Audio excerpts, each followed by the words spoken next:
اللہ سبحانہ و تعالیٰ کے نام پاک سے آغاز جو بڑا مہربان نہایت رحم فرمانے والا ہے، اور کروڑوں درود و سلام ہمارے اور آپ کے آقا حضرت احمد مجتبیٰ محمد مصطفیٰ صلی اللہ علیہ وآلہ وسلم پر کہ آپ کی خدمت اقدس میں ہدایہ درود پیش کرنا اہل ایمان کے لیے دنیا اور آخرت میں کامیابی، بھلائی، فلاح، نجات اور بلندی درجات کا ذریعہ ہے۔ اللہم صلی علی سیدنا و مولانا محمد وعلی آل سیدنا و مولانا محمد وبارک وسلم۔ ناظرین محترم، السلام علیکم ورحمۃ اللہ وبرکاتہ۔ میں ہوں آپ کا میزبان محمد رئیس احمد اور پیش کیا جا رہا ہے پروگرام روشنی سب کے لیے۔ آج ایک بار پھر ہم صحابہ کرام رضوان اللہ تعالی علیہم اجمعین کو موضوع بناتے ہوئے اور ان کی سیرت پاک کو موضوع بناتے ہوئے سیرت صحابہ کے عنوان کے ساتھ آپ کی خدمت میں حاضر موجود ہیں۔ ناظرین محترم، جماعت صحابہ وہ جماعت ہے کہ جو پوری امت کے لیے اگر دیکھا جائے تو ایک رول ماڈل کی حیثیت رکھتی ہے، یعنی کہ جو تعلیمات نبی کریم علیہ السلام سے انہیں براہ راست ملی اور اللہ کے احکامات جو براہ راست نبی کریم علیہ السلام کے پاس پہنچے وحی کی صورت میں، جو ایک مکمل طور پہ قرآن مجید کی صورت میں ہمارے سامنے ہے، اس کے جو پہلے اسٹوڈنٹ ہیں، پہلے طلبہ جو ہیں، وہ ڈائریکٹلی صحابہ کرام رضوان اللہ تعالی علیہم اجمعین ہیں۔ تو اب قرآن کو کیا مطلوب ہے، کیا مقصود ہے ایک بندہ مومن سے؟ وہ ہے تقوی۔ تقوی ہی مقصود ہے، تقوی ہی مطلوب ہے۔ اس کے حوالے سے جو احکامات ہیں، مختلف آیات قرآن کریم کی اس بات پر دلالت کرتی ہے کہ آیا مومنین کو وہ کون سے امور ہیں کہ جو اختیار کر کے تقوی کا حصول لازم و ضروری قرار دیا گیا ہے۔ اس کے علاوہ اخلاص ہے، اس کے علاوہ ان کی دینی قربانیاں ہیں۔ یہ ایک ایسی رول ماڈل جماعت ہے کہ ہم کسی بھی وصف میں اگر دیکھنا چاہیں تو صحابہ کرام رضوان اللہ تعالی علیہم اجمعین کبھی جانی قربانی دیتے ہوئے نظر آتے ہیں، کبھی مالی قربانی دیتے ہوئے نظر آتے ہیں۔ حضور علیہ السلام کی تعظیم اور توقیر کے حوالے سے دیکھیں، حضور علیہ السلام کو سفر ہو یا حضر ہو، دونوں حوالوں سے نبی کریم علیہ السلام کی خدمت میں ہوا وقت موجود رہنا، آپ علیہ السلام کے فرامین پر اپنی جان قربان کرنا، آپ علیہ السلام کے فرامین کے مطابق اپنے ان تمام زندگی کے امور کو یکسر تبدیل کر دینا، جیسے کہ ہجرت حبشہ، جیسا کہ آپ نے دیکھا اور تاریخ موجود ہے، اس حوالے سے اللہ اور اس کے رسول کا حکم ہو گیا تو جناب ہجرت، تمام چیزیں، کاروبار، تمام چیزیں پس پش ڈال کر پہلے اللہ اور اس کے رسول صلی اللہ علیہ وسلم کے حکم کی تعمیل جو ہے وہ پیش نظر رکھی گئی۔ تو یہ وہ امور ہے کہ جو صحابہ کرام نے اول ادا کیے، امت کے لیے رول ماڈل قرار دیے گئے۔ آج ہم یہ دیکھتے ہیں کہ بہت سی چیزوں میں پس و پیش کیا جاتا ہے، توجیحات پیش کر دی جاتی ہے، جناب وہ دور اور تھا، یہ دور اور ہے، اور عصری تقاضے اور ہیں۔ ایسا کچھ نہیں ہے۔ اللہ اور اس کے رسول صلی اللہ علیہ وآلہ وسلم کے جو فرامین ہیں، جو احکامات ہیں، وہ مسلم ہیں، ہر دور کے لیے ہے۔ تو آج انہی کے اوصاف سے ہم روشنی حاصل کرتے ہوئے انشاءاللہ سیرت صحابہ کرام رضوان اللہ تعالی علیہم اجمعین کے حوالے سے بات کریں گے اور انشاءاللہ روشنی حاصل کریں گے اپنی سیرت و کردار کو روشن کرنے کے لیے۔ علامہ مفتی احسن نوید نیازی صاحب ممتاز اور معروف عالم دین ہیں، ماشاءاللہ استاذ العلماء کی حیثیت رکھتے ہیں، بہت وقی مطالعہ رکھتے ہیں، ہمارے ساتھ تشریف فرما ہوتے ہیں ہر پیر کو ماشاءاللہ یہاں جلوہ افروز ہوتے ہیں۔ السلام علیکم ورحمۃ اللہ۔ وعلیکم السلام ورحمۃ اللہ وبرکاتہ۔ بہت دن سے پیار والا تعلق، ایک محبت والا، بڑی شفقت فرماتے ہیں اور ان سے بہت کچھ ہمیں سیکھنے کا موقع ملتا ہے۔ اور دوسری شخصیت بھی ایک ایسی ہی شخصیت ہے جن سے بہت دیرینہ اور پیار والا تعلق ہے، بہت علمی شخصیت ہے ماشاءاللہ، دارالفتہ میں اپنی خدمات انجام دے رہے ہیں اور محراب و منبر سے بھی اپنی خدمات انجام دے رہے ہیں، بہت عمدہ مطالعہ رکھتے ہیں قرآن و حدیث کے حوالے سے۔ علامہ مفتی سید زیغم علی شاہ صاحب گردیزی دامت برکاتہم قدسیہ تشریف فرمائے۔ السلام علیکم ورحمۃ اللہ وبرکاتہ۔ وعلیکم السلام ورحمۃ اللہ وبرکاتہ۔ اچھا، ابتداءً میں یہ چاہوں گا حضرت یہ فرمائیے گا کہ دین اسلام کی تعلیمات میں جو سب سے پہلی چیز ہمیں نظر آتی ہے اور جسے بہت بنیادی چیز کہا گیا ہے، تقوی، اس حوالے سے صحابہ کرام رضوان اللہ تعالی علیہم اجمعین کی سیرت مبارکہ میں تقوی کی جو ایک اہمیت، اس پر میں چاہتا ہوں کچھ۔ بسم اللہ الرحمن الرحیم، صلی اللہ علیہ حبیب محمد وعلی آلہ وصحبہ وبارک وسلم۔ رئیس بھائی، تقوی تو دیکھیں ہمارے دین اسلام میں وہ چیز ہے کہ جسے فضیلت کا سب سے اعلیٰ معیار قرار دیا، ان اکرمکم عند اللہ اتقاکم، بے شک اللہ کے نزدیک تم میں سب سے بڑھ کر عزت والا وہ ہے جو تم میں زیادہ پرہیزگار ہے۔ اور جا بجا تقوی کا حکم قرآن مجید فرقان حمید برہان رشید میں ارشاد فرمایا گیا۔ تو اب تقوی اور صحابہ کرام علیہم رضوان ان دونوں کو جوڑ کر دیکھیں تو سب سے پہلے دیکھیں قرآن مجید فرقان حمید کے اندر سورۃ الفتح ہے، تو سورۃ الفتح کی جو آیت نمبر 26 ہے، اس میں اللہ تبارک و تعالیٰ نے اس بات کا ذکر فرمایا کہ اللہ نے سکینہ نازل فرمایا اپنے رسول اور ایمان والوں پر۔ تو رسول کے ساتھ ایمان والے کون تھے؟ صحابہ کرام علیہم رضوان۔ تو اب آگے جو اللہ نے یہ بات فرمائی اس آیت میں فرمایا وَأَلْزَمَهُمْ كَلِمَةَ التَّقْوَى وَكَانُوا أَحَقَّ بِهَا وَأَهْلَهَا، اور اللہ نے ان پر کلمہ تقوی کو لازم فرمایا، تقوی کے کلمے کو لازم فرمایا، اور یہ اس کے زیادہ حقدار تھے، اسی کے یہ زیادہ سزاوار تھے، اور یہ اس کے اہل تھے۔ تو اب آپ یہ دیکھیں کہ قرآن مجید فرقان حمید میں اللہ تبارک و تعالیٰ نے اس بات کو بھی ذکر فرما دیا کہ اللہ نے صحابہ پہ تقوی لازم فرمایا، سب ایمان والوں پہ تو کیا ہی کیا ہے، اول سب سے پہلے کس پر کیا ہے؟ صحابہ کرام علیہم رضوان پر۔ پھر اس کے بعد اللہ نے یہ بھی بتا دیا ہے کہ اس کلمہ تقوی کے لازم کیے جانے کے سب سے بڑھ کر حقدار کون ہیں؟ یہ صحابہ کرام علیہم رضوان۔ اور پھر آگے یہ بھی بتا دیا کہ یہ اس تقوی کلمہ تقوی کے اہل ہیں، یعنی صحابہ کرام علیہم رضوان کے اہل التقوی ہونے کی سند اللہ تبارک و تعالیٰ نے قرآن مجید فرقان حمید میں دی ہے۔ یہ سرٹیفکیٹ اللہ نے دیا ہے، قیامت تک قرآن پڑھا جاتا رہے گا، صحابہ کرام علیہم رضوان کے تقوی کی تصدیق ہوتی رہے گی، وہ جو وحی الہی ہے اس وحی الہی کو پڑھا جاتا رہے گا، یہ نغمے گونجتے رہیں گے، صحابہ کرام کے تقوی اور پرہیزگاری کا اعلان ہوتا رہے گا۔ اور اسی آیت کے ذیل میں مفسرین نے یہ بھی فرمایا ہے، جہاں اس پہ دیگر کلام کیا وہاں یہ بھی فرمایا کہ اس سے صحابہ کرام علیہم رضوان کی افضلیت بھی ثابت ہوتی ہے دیگر پر، کہ یہ جو صحابہ ہیں جن کو فرمایا یہ تقوی کے زیادہ حقدار ہیں، جن کو یہ فرمایا کہ یہ تقوی کے اہل ہیں، تو فرمایا یہ عام جو فرشتے ہیں، ملائکہ عام ملائکہ ان سے بھی افضل ہیں، رسل ملائکہ کو چھوڑ کر، ملائکہ مقربین کو چھوڑ کر، ان پر ان کی فضیلت ظاہر ہوتی ہے۔ اس سے یہ بھی پتہ چلتا ہے کہ جو دیگر انبیاء کرام علیہم السلام ہیں ان کے صحابہ سے ہمارے نبی علیہ الصلوۃ والسلام کے جو صحابہ ہیں یہ بڑھ کر تھے، اور اس امت کے اندر بھی سب سے بڑھ کر جو گروہ ہے جو سب پر فضیلت رکھتا ہے وہ صحابہ کرام علیہم رضوان کا گروہ ہے، ان کی مقدس جماعت ہے۔ تو یہ تقوی کا ذکر بھی آ گیا، اللہ نے ان کے اہل تقوی ہونے کا ذکر بھی کر دیا، ان پہ تقوی کو لازم کرنے کا ذکر بھی کر دیا۔ اور اب آپ ان کی زندگیوں کو دیکھیں، جب صحابہ کرام علیہم رضوان کی بایوگرافیز کو ہم پڑھتے ہیں، کتب حدیث اٹھاتے ہیں، کتب سیرت اٹھاتے ہیں، کتب تراجم اٹھاتے ہیں، تو صحابہ کرام علیہ رضوان کی جو زندگی کے اندر ہمیں اس کے حسین مناظر نظر آتے ہیں، تو واقعی یہ آیت بے ساختہ زبان پہ جاری ہو جاتی ہے کہ واقعی کانوا حق بہا، کہ یہی اس کے زیادہ حقدار تھے، یہ اس کے اہل تھے۔ صحیح بخاری کے اندر سیدنا ابو بکر صدیق رضی اللہ تعالیٰ عنہ ایک مرتبہ ایک غلام نے ان کو آ کر کچھ مال دیا، وہ اور انہوں نے وہ خرچ کر ڈالا، اور اس کو جب انہوں نے کھا لیا اسے جو کمائی تھی، بعد میں اس نے یہ بات بتائی کہ میں نے زمانہ جاہلیت میں کاہنوں کے طریقے پر یہ مال کمایا تھا۔ تو جیسے ہی انہیں پتہ چلا انہوں نے فوراً اپنی انگلی جو ہے وہ حلق میں ڈالی اور کہہ کر ڈالی، وہ کھانا باہر نکال دیا۔ یہ تقوی کا عالم ہے، اسی لیے تو پھر انہیں اتقا قرار دیا گیا نا، اسی لیے تو پھر ان کو جو ہے وہ افضل البشر بعد الانبیاء بالتحقیق قرار دیا گیا کہ اس مرحلے پر۔ اور یہ ایک دفعہ کا واقعہ نہیں ہے، یہ ایسا نہیں کہ زندگی میں چلیں یہ ایک دفعہ کیا، یہ تو بخاری کی حدیث تھی، ایک اور مسند احمد بن حنبل کی روایت ہے، اس کے اندر ذکر ہے کہ آپ ایک مرتبہ سفر میں تھے تو کچھ دیہاتیوں کے خیمے کے پاس رکے، تو وہاں ایک اور دیہاتی بھی سفر میں تھا، تو ان دیہاتیوں کا جو خیمہ تھا اس کے اندر کوئی خاتون تھی، پریگننٹ تھی۔ ان لوگوں نے اس کو بتایا تو اس دیہاتی نے ان سے کہا کہ دیکھو اگر تم لوگ مجھے کچھ مال دو تو میں جو ہے وہ ایسے ہی جو کلمات کہوں گا کہ اولاد نرینہ ہوگی۔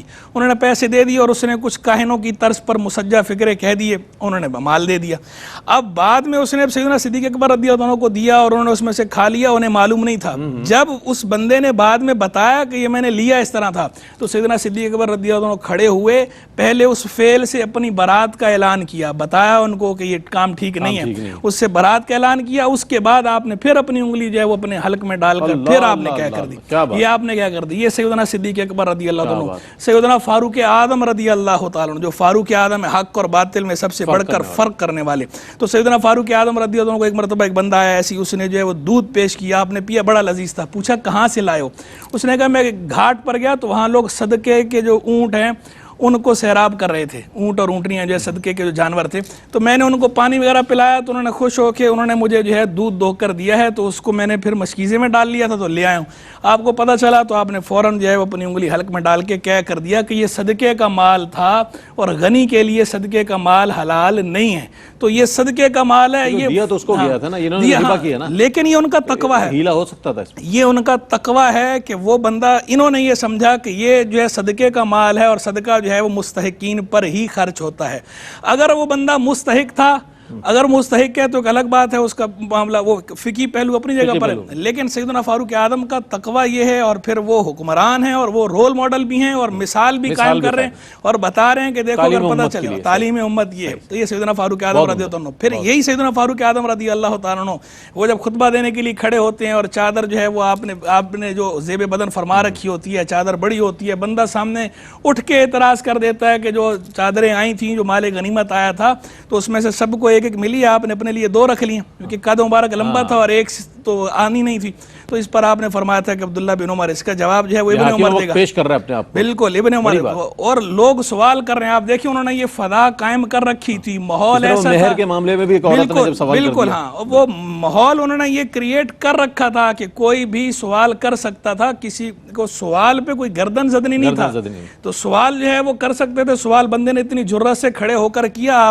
آپ نے سنا، اور تقریباً 22 لاکھ مربع میل پہ حکومت ہے، اور اس کے باوجود آپ سوال کو تحمل سے سن بھی رہے ہیں اور پھر اس کے بعد اس کا جواب دے رہے ہیں۔ آگے سے یہ نہیں کہہ رہے کہ بھائی میں حکمران ہوں، نہ ہی یہ کہہ رہے ہیں کہ بھائی مجھے خصوصی پروٹوکول ہونا چاہیے، خصوصی پروٹوکول کا مطالبہ بھی نہیں کر رہے۔ یہ تو کہہ سکتے تھے نا کہ چلو بھائی خصوصی پروٹوکول، میں تمہارا حاکم ہوں، حکمران ہوں، اتنی بڑی ریاست کا انتظام کرتا ہوں، تو مجھے کوئی جو ہے اس کے اندر ایکسیپشن ہونا چاہیے، استثناء ہونا چاہیے، اور میں نے اپنے اس استثناء کا استعمال کیا، مراعات ہونی چاہیے۔ ایسی کوئی بات نہیں کی، بلکہ کیا فرمایا کہ اس کا جواب جو ہے وہ ابن عمر دے گا۔ پھر حضرت عبداللہ بن عمر کھڑے ہو کے بتا رہے ہیں کہ میں نے اپنے حصے کی اجازت اپنے والد گرامی کو دے دی۔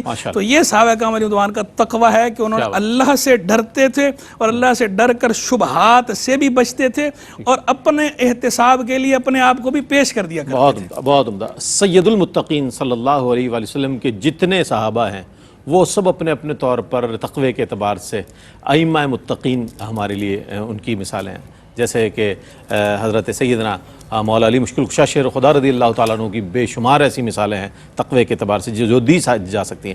لیکن دامن وقت میں گنجائش کم ہے، ایک وقفے کی جانب بڑھیں گے، وقفے کے بعد جب لوٹیں گے تو صحابہ اکرام کے جذبہ دینی سے متعلق جو جذبات تھے اس پر انشاءاللہ بات کریں گے، ہمارے ساتھ رہیے گا۔ جی ناظرین، آپ کا خیر مقدم ہے۔ سیرت صحابہ کرام رضوان اللہ تعالیٰ علیہم اجمعین کے حوالے سے بات ہو رہی ہے۔ ابتداءً علامہ مفتی احسن حوید نیازی صاحب نے بہت عمدہ تقوی کے موضوع پر، جو تقوی تھا اور تقوی کے جس بلند مقام پر موجود تھے صحابہ کرام، ان کے حوالے سے بات کی۔ اب ہم جذبہ دینی کے حوالے سے بات کریں گے۔ آج ہم دیکھتے ہیں کہ ماہ رمضان المبارک ہو تو بڑا جذبہ دینی بڑا ماشاءاللہ نظر آتا ہے، واضح انداز میں جناب لوگ تلاوت کر رہے ہیں، تسبیحات ہے، تراویح ہے، اور جناب صلاۃ التسبیح ہے، روزے ہیں، خیرات ہے، زکوٰۃ ہے، دین کے لیے جذبہ بہت بیدار نظر آتا ہے۔ اس کے بعد بھی کہیں کہیں، لیکن صحابہ کا کیا انداز تھا جذبہ دینی کا، ان کے کیسے روز و شب تھے، اس حوالے سے ان کا کیا کردار تھا، مفتی صاحب کیا فرمائیں گے؟ بسم اللہ الرحمن الرحیم، اللہم صلی علی محمد وعلی آل محمد وبارک وسلم۔ بہت شکریہ رئیس بھائی۔ صحابہ اکرام وہ پاکیزہ مقدس جماعت ہے کہ جنہوں نے اسلام اور بانی اسلام امام الانبیاء صلی اللہ تعالیٰ علیہ وآلہ وسلم کی معرفت حاصل کی، اور پھر حضور کے دامن رحمت سے اور دین سے ایسے وابستگی اختیار کی کہ پوری زندگی ہر طرح کے مصائب و آلام کے باوجود آپ صلی اللہ تعالیٰ علیہ وآلہ وسلم کے دامن رحمت سے وابستہ رہے، اور دین اسلام کے لیے اپنی جان، اپنا تن من دھن، کل کائنات، ہر چیز آپ صلی اللہ تعالیٰ علیہ وسلم پر قربان کر دی، اور استقامت کے ساتھ، ثابت قدمی کے ساتھ، مستقل مزاجی کے ساتھ دین پر وابستہ رہے۔ مصائب و آلام کی انتہا کر دی گئی، لیکن اس کے باوجود پایا سو بات میں لغزش تک نہیں آتی، اور اسی لیے قرآن کریم میں ان کے لیے اللہ رب العالمین نے یہ ایک اعزاز و شرف عطا فرمایا کہ ان کو پوری کائنات کے لیے معیار ایمان قرار دیا۔ فَإِنْ آمَنُوا بِمِثْلِ مَا آمَنْتُمْ بِهِ فَقَدْ اهْتَدَوْا، معیار ہدایت اور معیار ایمان قرار دیا کہ اگر ان جیسا تم ایمان لے آؤ گے تو اللہ رب العالمین تمہیں ہدایت عطا فرما دے گا۔ پوری کائنات کے بعد کے آنے والے مسلمانوں کے لیے ان کا عمل اللہ رب العالمین نے ایک معیار کے طور پر بیان فرما دیا۔ صحابہ اکرام کا اگر جذبہ دیکھیں، اسلام سے وابستگی دیکھیں، اور آپ صلی اللہ تعالیٰ علیہ وآلہ وسلم سے ان کی نسبت کا جو انہوں نے ایک تقاضوں کو پورا کیا اور اس کا بلکہ حق ادا کر دیا کہ آپ صلی اللہ تعالیٰ علیہ وسلم کی بارگاہ میں جو صحابہ اکرام ابتداً اسلام قبول کرتے ہیں، ابتدائی طور پر تقریباً 3 سال یا 4 سال کا عرصہ وہ ہے کہ جس میں کفار کی طرف سے شدید مخالفت تو رہی، لیکن وہ جو ظلم و ستم کا ایک جو کیفیت تھی وہ ابھی اس کا آغاز نہیں ہوا تھا۔ اس کے بعد پھر جب یہ دور شروع ہوا نا کہ جو کمزور صحابہ کرام تھے، جو نادار صحابہ کرام ہیں یا غلام صحابہ کرام ہیں، تو ان کے لیے پھر مظالم کی انتہا کر دی جاتی ہے۔ لیکن اس کے باوجود بھی ہم تمام صحابہ کرام کا وہ جذبہ دیکھیں کہ ان مظالم کے باوجود ان کی زبان پر احد احد کے نغمے ہوتے ہیں، آپ صلی اللہ علیہ وسلم کا نعرہ ہوتا ہے، اور کسی بھی طور پر وہ دین اسلام سے پیچھے نہیں ہٹتے۔ حضرت بلال حبشی رضی اللہ تبارک و تعالیٰ ڈگمگاتے نہیں ہیں، تذبذب کا شکار نہیں ہوتے۔ جس طرح آپ نے کلام فرمایا نا کہ آج مصلحت پسندی آ جاتی ہے اور دیگر اس طرح کے معاملات آڑے آ جاتے ہیں، وہ مظالم کی انتہا ہے۔ حضرت بلال حبشی اور حضرت فقیہ، یہ 2 صحابہ کرام ہیں جو امیہ بن خلف کے غلام تھے، اور دونوں کے ساتھ ایک طرح کا ظلم، یعنی حضرت بلال حبشی اور حضرت فقیہ کو جو ایک ہرہ نام کی ایک جگہ ہے مکہ المکرمہ کے پاس، جس کی جو گرمی کی شدت وہ انتہا درجے کی ہے، وہاں آپ کو لٹا کر آپ کے سینے پر پتھر رکھ دیے جاتے، اور کیفیت یہ ہے کہ وہاں اگر گوشت رکھ دیا جائے تو وہ پک جائے، لیکن حضرت بلال حبشی اور حضرت فقیہ یہ اور مطالبہ کیا جاتا ہے کہ دین اسلام سے باز آ جاؤ اور پرانا جو ایک طور طریقہ تھا اس پر واپس آ جاؤ تو یہ سارے مظالم ختم کر دیے جائیں گے۔ لیکن اس کے باوجود بھی انہوں نے آپ صلی اللہ علیہ وسلم کا دامن نہیں چھوڑا، اور گلے میں رسیاں ڈال کر مدینے کی گلیوں میں ان کو گھسیٹا جاتا ہے۔ یعنی آج کہنا زبان سے تو بڑا آسان ہوتا ہے کہ یہ ان کے ساتھ مظالم کا سلسلہ ہوا اور اس طرح کی کیفیات ہوئیں، لیکن اس کے باوجود بھی ہم دیکھیں کہ حضرت بلال حبشی رضی اللہ تبارک و تعالیٰ عنہ، انہوں نے کبھی بھی پوری زندگی ان کے قدم لغزش تک نہیں آتی، اور کبھی بھی وہ دین اسلام سے ان کا تعلق وہ کمزور نہیں پڑتا۔ پھر اسی طرح دین اسلام کی پہلی جو شہید خاتون حضرت سمیہ رضی اللہ تعالیٰ عنہ، آپ کا معاملہ دیکھیں، آپ کے شوہر حضرت یاسر کا معاملہ دیکھیں، پھر ان کے بعد ان دونوں کی شہادت کے بعد حضرت عمار بن یاسر کا معاملہ دیکھیں کہ حضرت عمار بن یاسر اور حضرت خباب رضی اللہ تعالیٰ عنہ، یہ دونوں وہ صحابہ کرام ہیں کہ جن کو آگ پر لٹایا جاتا تھا، باقاعدہ انگاروں پر لٹایا جاتا تھا، اور پھر مطالبہ یہ کیا جاتا تھا کہ اسلام سے پھر جاؤ، اسلام سے باز آ جاؤ تو تمہارے یہ سارے مظالم یہ ختم کر دیے جائیں گے، بلکہ اس کے بدلے میں تمہیں آسائشیں دے دی جائیں گے، تمہیں جو تم مطالبہ کرو گے سہولیات کا اور دیگر اس طرح کے دنیاوی جو معاملات ہیں وہ تمہاری مانگ پوری کر دی جائے گی، لیکن مطالبہ کیا ہے کہ دین اسلام سے پیچھے ہٹ جاؤ۔ حضرت خباب ہوں، حضرت عمار بن یاسر، بلکہ حضور ایک دفعہ وہاں سے گزرے، حضرت عمار بن یاسر کو آگ کے انگاروں پر لٹایا گیا تھا، تو آپ صلی اللہ علیہ وسلم نے حضرت عمار بن یاسر کے لیے دعا مانگی کہ الہی جس طرح تو نے حضرت ابراہیم کے لیے نار کو گلزار کیا تھا تو اسی طرح عمار کے لیے اس آگ کو ٹھنڈا فرما دے۔ تو یہ مظالم، اور پھر پوری زندگی وہ ایک کیفیت برقرار رہتی ہے۔ حضرت عمر فاروق رضی اللہ تعالیٰ عنہ کے زمانے میں نا ایک دفعہ حضرت خباب کو آپ نے دیکھا کہ آپ کی پشت سے تھوڑا سا کپڑا ہٹا ہوا تھا، تو دیکھا کہ وہ انتہائی تکلیف دہ کیفیت نظر آ رہی ہے۔ آپ نے پوچھا کہ یہ کیا معاملہ ہے؟ تو عرض کی کہ آپ جب اسلام آپ نے قبول نہیں کیا تھا، مسلمانوں کے خلاف آپ کا یہ اس طرح کا معاملہ تھا اور شدت پسندی تھی، اس وقت ہم آپ صلی اللہ علیہ وسلم کے لیے جانیں نشاور کر رہے تھے، اور اس وقت یہ مظالم ہم پر ڈھائے جا رہے تھے، تو باقاعدہ خصوصی ایک ان سے درخواست کی کہ اس کیفیت کو، اس کپڑے کو ہٹائیں تاکہ میں اس کیفیت کو دیکھنا چاہتا ہوں کہ دین اسلام کے لیے آپ نے کتنی قربانیاں اور کتنا آپ نے مظالم کو برداشت کیا۔ یعنی اتنا عرصہ دراز گزرنے کے باوجود بھی وہ جو ایک تکلیف دے وہ جو ایک منظر ہے اس میں کمی نہیں آئی، اور حضرت عمر فاروق رضی اللہ تبارک و تعالیٰ جب دیکھتے ہیں تو ان کی آنکھیں وہ اشبار ہو جاتی ہیں۔ یعنی صحابہ کرام، یہ تو چند صحابہ کرام کا معاملہ ہے، تمام صحابہ کرام جو، اور بطور خاص وہ صحابہ کرام جو مالی طور پر کمزور تھے، یا وہ صحابہ کرام کے جو غلام تھے، کسی کی غلامی میں ہیں، اور ظاہر اپنے طور پر وہ کچھ نہیں کر سکتے تھے، ان مظالم سے جان نہیں چھڑا سکتے تھے، ان کے ساتھ یہ اس طرح کا سلوک کیا گیا، لیکن قربان جائیں ان کی استقامت پر، ان کے عزم پر، ثابت قدمی پر، کہ ان تمام مظالم کے باوجود بھی ان کے پائے ثبات میں لغزش تک نہیں آتی، استقامت میں کسی قسم کا فرق نہیں آتا، اور اسی لیے اللہ رب العالمین نے پھر ان کے دین کو معیار قرار دیا، ہدایت کے لیے معیار قرار دیا گیا کہ اگر ان کے دامن سے وابستگی اختیار کرو گے، ان جیسا تم ایمان لاؤ گے تو اللہ رب العالمین دنیا میں بھی تمہیں کامیابی عطا فرمائے گا، آخرت میں بھی تمہیں کامیابی عطا فرمائے گا۔ کیا کہنا ہے، سبحان اللہ۔ یہ چند مثالیں دی ہیں، ایسی بے شمار مثالیں تاریخ اسلام میں موجود ہیں کہ جو صحابہ اکرام اور صحابیات نے انجام دی ہیں۔ اللہ تعالیٰ ان ارواح پر کروڑوں رحمتوں کا نزول فرمائے جنہوں نے اسلام کی خاطر اپنی جانوں کا، قیمتی جانوں کا، اتنی شدید مزاحمت کے باوجود، اتنی شدید مخالفت کے باوجود، ایک کثیر تعداد ان کے مخالف ہے، لیکن اللہ اور اس کے رسول صلی اللہ علیہ وسلم کے حکم پر وہ اپنا سمجھ لیجیے سب کچھ پیش کر رہے ہیں، جان بھی پیش کر رہے ہیں، مال بھی پیش کر رہے ہیں، ہر طرح کی قربانی دے رہے ہیں، اور پائے استقامت میں کہیں لغزش نظر نظر نہیں آ رہی. یہ کمال ہے. اچھا اخلاص جو ہے یہ کسی بھی کام میں سمجھتا ہوں سب سے زیادہ میٹر کرنے والی چیز ہے. ایک ہم کام انجام دے رہے ہیں اس میں ہمارا خلوص نیت کتنا شامل ہے, یہ چیز بہت میٹر کرتی ہے. تو صحابہ کرام رضوان اللہ تعالیٰ علیہ مجمعین یہ وہ جماعت ہے کہ جس میں اخلاص ہی اخلاص نظر آتا ہے, ہر فعل میں خلوص ہی خلوص نظر آتا ہے. اس حوالے سے کیا روشنی ڈالی گئی حضرت صحابہ کرام کے اخلاص کے حوالے سے؟ دیکھیں رئیس بھائی, سیدنا رسول اللہ علیہ السلام کے تربیت یافتہ ہیں. وہ پہلا گروہ, وہ پہلی جماعت جو سیدنا رسول اللہ علیہ السلام نے براہ راست تیار فرمائی ہے, جن کی آپ نے تربیت فرمائی ہے. تو جس طرح رسولوں میں اللہ کے یہ رسول بے مثال ہیں, تو اسی طرح اللہ باقی مخلوق میں, لوگوں کے اندر, انسانوں کے اندر اللہ کے رسول کے تیار کردہ یہ رفقا یہ بے مثال ہے کہ سیدنا رسول اللہ نے ان کی وہ تربیت فرمائی ہے. سیدنا رسول اللہ سے بڑھ کر صاحب اخلاص کون ہے, اور سیدنا رسول اللہ سے بڑھ کر اچھی تربیت کرنے والا کون ہے؟ دنیا میں اچھی تربیت کا لفظ جب آپ بولیں گے نا تو یہ اچھی تربیت کا معاملہ ختم ہے سیدنا رسول اللہ علیہ السلام, بلکہ اخلاق کریمہ جتنے بھی ہیں وہ سارے کے سارے ختم ہیں سیدنا رسول اللہ علیہ السلام پہ. تو سیدنا رسول اللہ سے بڑھ کر کون معلم ہے, ان سے بڑھ کر کون مربی ہے, ان سے بڑھ کر کون مزکی ہے؟ جن نفوس قدسیہ کا تزکیہ سیدنا رسول اللہ علیہ السلام نے فرمایا ہو, جن کی تربیت سیدنا رسول اللہ علیہ السلام نے فرمائی ہو, جو سید المخلصین ہیں, تو وہ کیوں نہ پھر مخلصین بھی ہوں اور مخلصین بھی ہوں, کہ وہ مخلصین بھی تھے, اخلاص والے بھی تھے, اور مخلصین بھی تھے, چنے ہوئے بھی تھے. چنیدہ لوگ تھے, اللہ اور اللہ کے رسول کے چنے ہوئے لوگ تھے, اور وہ ایسے چنیدہ تھے اور ایسے صاحب اخلاص تھے کہ ان کے اخلاص کی, جیسے میں نے پہلے کہا نا, تقویٰ کی گواہی اللہ نے دی ہے, تو ان کے اخلاص کی گواہی بھی اللہ تبارک و تعالیٰ نے دی ہے. وہی سورہ فتح جس کا میں نے پہلے ذکر کیا, اس کے آخر کی طرف آئیں, جب اس کے آخر میں وہ فرمایا تھا نا محمد رسول اللہ والذین معہ, تو اس کے اندر جب وہ صاف بیان فرمایا تو کیا فرمایا؟ تراہم رکعا سجدا یبتغون فضلا من اللہ ورضوانا.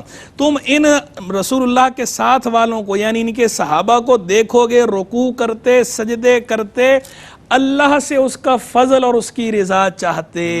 یہ اللہ نے گواہی دے دی کہ یہ جو عبادت کرتے ہیں, یہ جو رکوع و سجود کرتے ہیں, تو یہ اللہ کی رضا کے لیے کرتے ہیں, اللہ کے فضل کے لیے کرتے ہیں. کوئی دنیاوی منفعت ان کے پیش نظر نہیں ہوتی, ان کا مطمع نظر, ان کا نصب العین وہ اللہ کی رضا ہوتا ہے. وَرِضْوَانٌ مِّنَ اللَّهِ اکبر, اللہ کی رضا سب سے بڑی ہے, سب سے بڑھ کر ہے. تو یہ وہ گروہ ہے, وہ جماعت ہے, وہ نفوس قدسیاں ہیں کہ جن کے صاحب اخلاص ہونے کی گواہی بھی اللہ تبارک و تعالیٰ نے دے دی قرآن کے اندر. یہ سند بھی قرآن کے اندر آ گئی, اور قیامت تک قرآن پڑھا جاتا رہے گا. صحابہ کرام رضوان کے اخلاص کی گواہیاں دی جاتی رہیں گی, ایسے صاحب اخلاص تھے. اور پھر وہی بات, جیسے میں نے کہا, یہ تو قرآن کی بات کر دی اور سیدنا رسول اللہ کی تربیت کی بات کر دی. اب ان کی زندگیوں کی طرف آئیں تو ان کی سیرت کے اندر بھی ہمیں یہ چیزیں جھلکتی اور چھلکتی نظر آتی ہیں. حضرت ولید بن ولید رضی اللہ تعالیٰ عنہ غزوہ بدر کے موقع پر ابھی مسلمان نہیں ہوئے تھے, تو اس طرف سے قیدی ہو کر آئے, فدیہ دیا, فدیہ دے کر رہا ہوئے, واپس جانے لگے مکہ مکرمہ. ذوالحلیفہ پہ پہنچ کر پھر واپس آئے اور آ کر اسلام قبول کیا. تو ان کے بھائی نے کہا کہ اگر اسلام ہی قبول کرنا تھا تو وہیں کر لیتے, پہلے کر لیتے, فدیے سے بچ جاتے. فرمایا اسی لیے بعد میں کیا کہ کہیں قریش یہ نہ کہیں کہ فدیے سے بچنے کے لیے اسلام قبول کر لیا, کہ فدیے سے بچنے کے لیے نہیں کیا, اللہ کی رضا کے لیے کیا. یہ اخلاص ہے, یہ اخلاص, یہ اخلاص. تو وہ گئے, فدیہ بھی دیا, اور باہر نکل کے گئے, مدینے سے باہر نکلے ہیں, ذوالحلیفہ تک پہنچ کر پھر واپس آ کے اسلام قبول کیا. ایسی حضرت واصلہ رضی اللہ تعالیٰ عنہ, واصلہ بن اسقا صحابی ہیں, وہ ایک مرتبہ جہاد کی منادی ہوئی تو انہوں نے آواز لگائی, باہر آئے اور لوگوں سے کہنے لگے بھئی کون ہے جو سواری دیتا ہو اس شرط پر کہ میرے حصے کا جو مال غنیمت ہوگا وہ میں اس کے صلے میں اسے دے دوں گا. تو ایک بزرگ انصاری تھے, وہ کھڑے عمر رسیدہ تھے, کھڑے انہوں نے کہا میں دیتا ہوں. تو انہوں نے ان کو دے دی, سواری چلے گئے. اب جب واپس آئے جہاد سے, مال غنیمت میں ان کو کچھ نوجوان اونٹنیاں ملی. حضرت واصلہ بن اسقا رضی اللہ عنہ لے کر آئے ان انصاری بزرگ کے پاس. تو اب انہوں نے کہا کہ اونٹنیاں دکھاؤ, ذرا گھما پھرا کر دکھاؤ. تو انہوں نے پہلے آگے سے دکھائیں, پھر تھوڑا پیچھے گھمایا, ایسے گھما کے دکھائیں. تو انہوں نے دیکھ کر انصاری بزرگ نے کہا کہ بہت عمدہ ہیں. تو انہوں نے کہا کہ شرط کے موافق تو آپ ہی کی ہیں, آپ کو دینے کے لیے آیا ہوں. تو انہوں نے آگے سے فرمایا نہیں, میرا مقصد کچھ اور تھا, یعنی اس ثواب میں شرکت میرا مقصود تھا, اور وہ اونٹنیاں نہیں لی، وہ اونٹنیاں انہی کو دے دی. یہ اخلاص دیکھیں. کیا بات. وہ حضرت واصلہ نے بھی آپ دیکھیں کہ ان کے پاس سواری نہیں ہے تو وہ بھی اپنا مال غنیمت جہاد کر رہے ہیں، مال غنیمت کے نہیں کر رہے، اللہ کی رضا کے لیے کر رہے ہیں. تو سواری لے رہے ہیں اور اس شرط پہ لے رہے ہیں کہ مال غنیمت جو آئے گا وہ دے دوں گا سارا. شہادت مطلوب مقصود، شہادت مطلوب و مقصود، نہ مال غنیمت نہ کشور کشائی. یہ انہوں نے بھی کر کے دکھایا. اور پھر وہ جو انصاری بزرگ جنہوں نے دیے تھے، جنہوں نے اپنی سواری دی تھی، ان کا بھی اخلاص دیکھیں کہ انہوں نے بھی لیا نہیں ہے. جب آ گئی چند اونٹنیاں آئیں مال غنیمت میں حصے کے طور پر آئیں، ایک سواری دی تھی اور وہاں بدلے میں زیادہ مل رہا تھا اور وہ اپنی بھی واپس ملنی تھی، لیکن نہیں، انہوں نے کہا کہ نہیں، میرا مقصد کچھ اور تھا. یعنی وہ جو ثواب تھا اس ثواب میں شرکت مقصود تھا، اللہ کی رضا مطلوب تھی. وہ ایک صحابی تھے، وہ مسجد آتے تھے، جماعت کبھی ان کی قضا نہیں ہوتی تھی، آتے پیدل تھے، دور سے آتے تھے. تو لوگوں نے کہا کہ حضرت آپ کوئی گدھے لے لیں سواری کے طور پر کہ دن کی دھوپ میں آپ اس پہ سوار ہو کر مسجد میں آ سکیں، رات کے اندھیرے میں اس پہ سوار ہو کے مسجد میں آ سکیں. انہوں نے کہا تم سواری کی بات کرتے ہو، میں تو یہ پسند نہیں کرتا کہ میرا گھر جو ہے وہ مسجد کے قریب ہو. اب جب سیدنا رسول اللہ علیہ السلام کو یہ بات پتہ چلی، لوگوں نے بتائی، تو حضور نے ان سے پوچھا کہ بھئی تم نے ایسا کیوں کہا؟ تو انہوں نے کہا حضور میں نے اس لیے ایسا کہا کہ میں چاہتا ہوں کہ میرا اللہ کے گھر کی طرف جو آنا جانا ہے نا آمد و رفت، یہ طویل ہو تو وہ سارا وقت ثواب میں گزرے، جانے کا بھی آنے کا بھی. تو اللہ کے رسول صلی اللہ علیہ وسلم نے فرمایا اللہ نے تمہیں یہ دیا، یعنی یہ جو ثواب کی تمہاری نیت تھی، امید تھی، یہ اللہ نے دی. غزوہ احد کے موقع پہ ایک صحابی نے اللہ کے رسول کی بارگاہ میں عرض کر دیا حضور اگر میں شہید ہو جاؤں تو میرے لیے کیا ہے؟ تو اللہ کے رسول صلی اللہ علیہ وسلم نے فرمایا جنت. تو انہوں نے جو ہے کھجوریں جھولی میں تھیں وہ پھینکی اور فوراً جو ہے وہ لڑائی شروع کر دی اور جنت حاصل کر لی. اللہ اللہ اللہ. اسے صحابہ کا جذبہ دینی دیکھیں، اخلاص دیکھیں کہ جنت اللہ اور اس کے رسول صلی اللہ علیہ وسلم کی حکم کی تعمیل، بس اور کچھ نہیں، کسی قسم کا کوئی پس و پیش نہیں. ایک وقفے کے بعد لوٹیں گے، ہمارے ساتھ رہیے. جی ناظرین، آپ کا خیر مقدم ہے سیرت صحابہ کرام رضوان اللہ تعالیٰ علیہ مجمعین پر آج بات کر رہے ہیں، اور علامہ مفتی احسن نوید نیازی صاحب اور علامہ مفتی سید زیغم علی شاہ صاحب گردیزی ہمارے ساتھ موجود ہیں، جو ہمارے سوالات کے جوابات دے رہے ہیں اپنے وقی مطالعے کی روشنی میں. اور تاریخ اسلام کی کتب جو ہیں بے شمار اس میں فضائل و مناقب صحابہ اکرام کے ملتے ہیں، جس میں تقویٰ، اور جس جماعت میں تقویٰ ہو اور اس میں طہارت نہ ہو، یہ کیسے ممکن ہے؟ طہارت کے بغیر تو تقویٰ ممکن ہی نہیں ہے. تو اس جماعت کے لیے، یعنی جماعت صحابہ کرام رضوان اللہ تعالیٰ علیہ مجمعین کی ہم بات کر رہے ہیں، اس جماعت کا تزکیہ اور تصفیہ کس انداز میں اللہ رب العزت نے فرمایا اور اسے قرآن کریم میں کس انداز میں اس کو بیان کیا گیا، اور اس حوالے سے وہ امت کے لیے کس طرح سے رول ماڈل ہیں، میں چاہتا ہوں ان کے پاکیزگی، ان کی طہارت، ان کے حوالے سے میں چاہتا ہوں مفتی صاحب کچھ ارشاد فرمائیے. بسم اللہ الرحمن الرحیم. رئیس بھائی، اسلام وہ ستھرا، پیارا، پاکیزہ مذہب مہذب ہے کہ جس نے طہارت اور پاکیزگی سے متعلق بہت زیادہ تاکیدات فرمائی ہیں. بلکہ اسلام کو اگر دین طہارت کہا جائے تو یہ بے جانا ہوگا کہ جو طہارت، نفاست و نظافت کی بہت زیادہ تاکید فرماتا ہے، اور قرآن کریم میں جا بجا اس کی فضیلت بیان فرمائی. ارشاد خداوندی ان اللہ یحب التوابین و یحب المتطہرین، کہ بے شک اللہ تعالیٰ توبہ کرنے والوں کو اور پاکیزہ رہنے والوں کو پسند فرماتا ہے. اور حدیث رسول صلی اللہ علیہ وسلم میں اس کو نصف ایمان قرار دیا گیا، ایمان کا بڑا حصہ اس کو قرار دیا گیا اور اس کی تاکید فرمائی.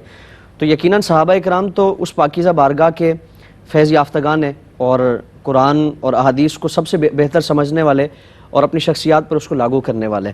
قرآن کریم میں صحابہ اکرام کی طہارت اور پاکیزگی کے حوالے سے بطور تحسین آیت کریمہ نازل فرمائی گئی. سورہ توبہ میں اللہ رب العالمین کا ارشاد مبارک ہے کہ فیہ رجال یحبون ان یتطہروا، کہ ان میں وہ افراد ہیں کہ جو پسند کرتے ہیں کہ وہ پاکیزہ رہیں، وہ طہارت کے ساتھ رہیں، نفاست کے ساتھ، نظافت کے ساتھ رہیں. واللہ یحب المطہرین، اور اللہ تعالیٰ بھی طہارت اختیار کرنے والوں کو پسند فرماتا ہے. جب یہ آیت کریمہ نازل ہوئی تو آپ صلی اللہ تعالیٰ علیہ وآلہ وسلم نے انصار صحابہ اکرام کو بطور خاص بلایا. تمام صحابہ اکرام موجود تھے، اور بطور خاص انصار صحابہ اکرام کو بلا کر اور فرمایا کہ اللہ تعالیٰ نے تمہارے اس عمل کی تحسین فرمائی ہے، تعریف فرمائی ہے، اور اللہ تعالیٰ کی طرف سے تمہاری شان میں اور تمہارے اعزاز میں یہ آیت کریمہ نازل فرمائی گئی. تو عرض کیا رسول اللہ صلی اللہ تعالیٰ علیہ وآلہ وسلم، ہم جب نماز پڑھتے ہیں تو اس کے لیے وضو کرتے ہیں، پھر اسی طرح جنابت کے لیے ہم غسل کرتے ہیں، اور استنجا کے لیے پانی کو استعمال کرتے ہیں. یہ اپنی طہارت سے متعلق کچھ چیزیں حضور کی بارگاہ میں پیش کی تو آپ صلی اللہ تعالیٰ علیہ وسلم نے انتہائی تحسین فرما کر فرمایا کہ اس کو مستقل اختیار کرو. یعنی طہارت کو، پاکیزگی کو اللہ رب العالمین بہت زیادہ پسند فرماتا ہے، اور جو ایسی کیفیت کو اپنا لے تو اللہ رب العالمین اس سے محبت فرماتا ہے. دیگر مذاہب میں اگر ہم دیکھیں، جب اسپین فتح ہوا، بلکہ مسلمانوں سے غصب کیا گیا اور مسلمانوں پر مظالم کی انتہا کی گئی، تو وہاں مسلمانوں کو جانچنے کا، مسلمانوں کو پکڑنے کا اور ان کو گرفتار کرنے کا جو طریقہ تھا کہ جس گھر سے اگر پانی تھوڑا عام روٹین سے زیادہ ہٹ کر بہ رہا ہے تو وہ یہ اندازہ کر لیا جاتا کہ یہ مسلمانوں کا ہے، کیونکہ ان میں یہ بہت زیادہ طہارت کو اختیار کرنا اور غسل اور دیگر اس طرح کے معاملات سے متعلق کوئی احتیاط نہیں کی جاتی تھی. اور معذرت کے ساتھ آج بھی مغرب میں اگر ہم دیکھیں تو وہ وہاں یہ اسلام کا حسن ہے کہ، اور پھر ہم دیکھیں نا انسانی شرف اور بزرگی کیا ہے کہ انسان صاف ستھرا رہے. ایسا شخص کہ جو صفائی ستھرائی کا خیال نہیں رکھتا تو اب وہ خود خالی و ذہن ہو کر تصور کرے، مذہب سے قطع تعلق ہو کر یہ تصور کرے کہ اس کے اطراف میں رہنے والے اشخاص جو ہیں، افراد، وہ اس کی وجہ سے کتنی تکلیف کا شکار ہوں گے.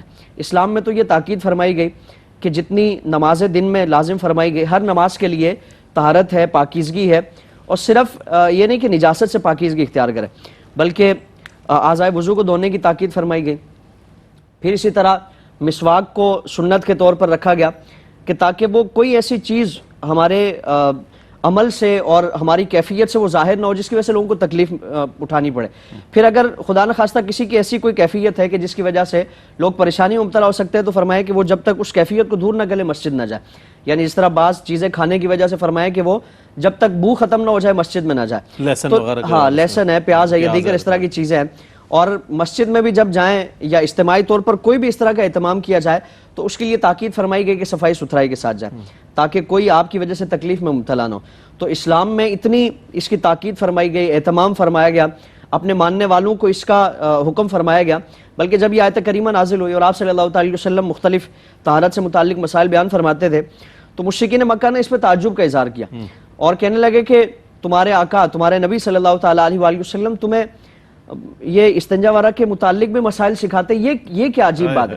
تو حضرت سلمان فارسی رضی اللہ تعالیٰ عنہ آپ نے فرمایا کہ یہ کوئی شرم کی بات نہیں ہے بلکہ یہ ضرورت ہے. یہ انسانی ضرورت ہے کہ اس کی وجہ سے انسان کا جو شرف ہے، تقدس ہے، انسان کا جو مقام و مرتبہ ہے وہ واضح ہوتا ہے، اس کا تحفظ ہوتا ہے.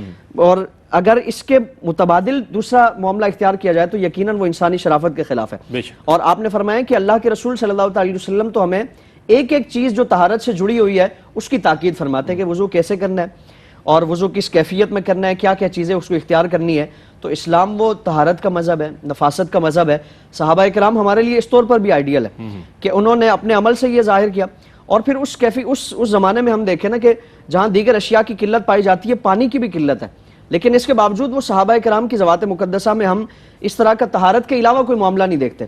تو آج ہمیں بھی اس طور پر صحابہ کرام کی پیروی کرنی چاہیے اور اپنی شخصیات میں، اپنے گرد و پیش میں. اور آپ صلی اللہ علیہ وسلم نے یہود کی مخالفت اس طور پر بھی کرنے کی تاکید فرمائی کہ وہ اپنے گھروں کے اطراف میں گندگی اور یہ اس طرح کے معاملات کو اس کا خیال نہیں رکھتے تھے، اہتمام نہیں کرتے تھے. حضور نے فرمایا کہ اپنے گھر کو بھی صاف رکھو، گھر کے اطراف کو بھی صاف رکھو. تو یہ ساری چیزیں اختیار کرنے کی ضرورت ہے تاکہ مل کر معاشرے کو اس طور پر بنایا جائے کہ وہ دین اسلام کے جو تقاضے ہیں، آداب ہے، احکام ہے، اس کے مطابق وہ نظر آئے. کیا کہنا، پاکیزگی کو، طہارت کو اللہ تعالیٰ نے پسند فرمایا ہے اور اس کے کئی حوالوں سے احادیث میں بھی اس کا ذکر مل جاتا ہے.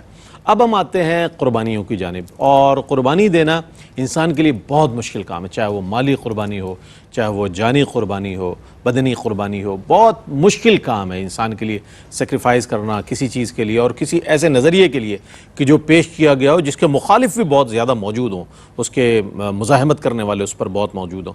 تو صحابہ اکرام رضوان اللہ تعالیٰ علیہ مجمعین نے کس انداز میں قربانی دی اور بے دریغ قربانیاں دیتے چلے گئے، جیسے کہ ابتدا سے ذکر ہوا، ابتدا اسلام سے، اور اس کے بعد پھر نبی کریم علیہ السلام کے ساتھ جتنے صحابہ ہیں ہر موڑ پر، ہر مرحلے پر تیار نظر آ رہے ہیں اپنی جانوں کا نذرانہ دینے کے لیے، اپنا مال پیش کرنے کے لیے. کیا فرمائیے گا؟ دیکھیں رئیس بھائی، جب مقصد عظیم ہوتا ہے نا تو عظیم مقصد تو بغیر قربانی کے حاصل کیا ہی نہیں جا سکتا. بغیر قربانی، بغیر سیکریفائس، جو آپ کا موٹو ہے، جو آپ کا ایم ہے، جبکہ وہ عظیم ہو، اعلیٰ ہو، تو اس سے بڑھ کر جو ہے اسلام کی جو دعوت تھی، اس سے بڑھ کر اعلیٰ مقصد کیا ہوگا. اور سیدنا رسول اللہ علیہ السلام جس طرح کا نظام نافذ فرمانا چاہتے تھے اور جس طرح کا معاشرہ تیار کرنا چاہتے تھے، اس سے بڑا اعلیٰ مقصد کیا ہوگا.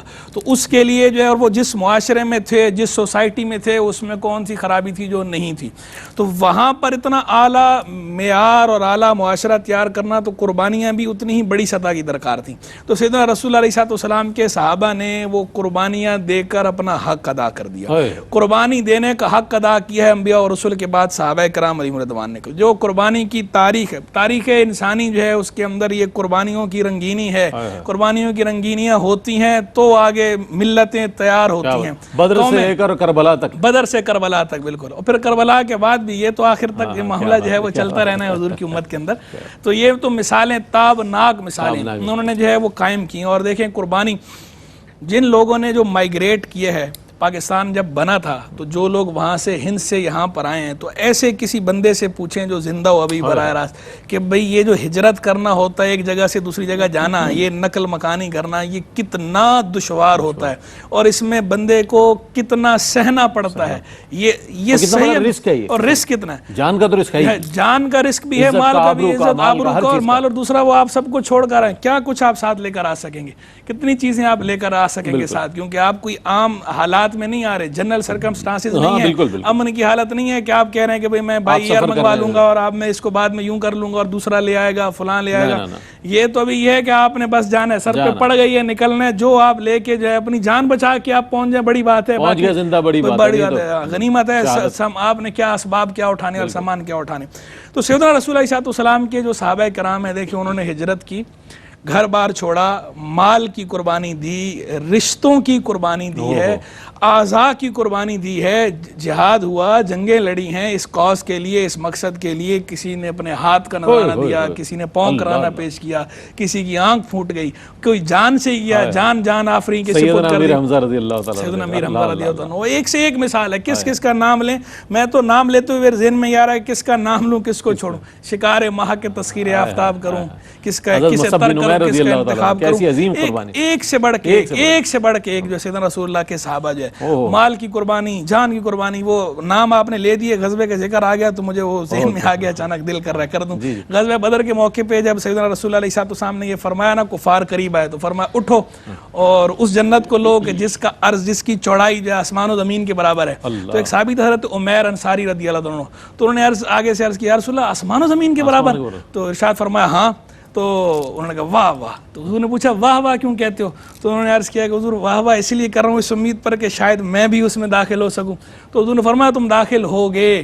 جب فرمایا نا تم داخل ہو گئے تو انہوں نے فوراً جو ہے وہ جھولی سے کھجوریں نکالی، خوش ہو کے کہ بھئی میں اب جا کے لڑتا ہوں. ایسے نکالی تو فوراً کہا کہ یہ وقفہ جس میں یہ کھجوریں کھاؤں یہ بھی بہت ہے میرے لیے. شوق شہادت جوش مارا، شہادت کے جذبے نے کھجوریں پھینکی، جا کے لڑائی کی اور جان آفری کے سپرد. کیا بات. میں بہت شکریہ ادا کروں گا مفتی صاحب، آپ تشریف لائے، قبلہ آپ کی تشریف آوری کا بہت شکریہ. ناظرین محترم، آج عالم اسلام کی یا تاریخ انسانیت کی جو سب سے عظیم جماعت ہے انبیاء علیہ السلام کے بعد، وہ ہے صحابہ اکرام رضوان اللہ تعالیٰ علیہ مجمعین کی جماعت، جن کی سیرت کے حوالے سے آپ نے دیکھا کہ تقوی کے موضوع پر بات ہوئی، دینی جذبے کے حوالے سے بات ہوئی، ان کے اخلاص کے حوالے سے بات ہوئی، ان کی جو ہے طہارت کے حوالے سے بات ہوئی، ان کی قربانی کے حوالے سے بات ہوئی. کس وصف پر بات کریں. میں سمجھتا ہوں تاریخ بڑی نظر آتی ہے ان کے اوصاف حمیدہ کو پیش کرتے ہوئے. تو اس میں سے چند گوشے، بہت مختصر گوشے، بہت مختصر وقت کے لیے ہم نے شامل کیے.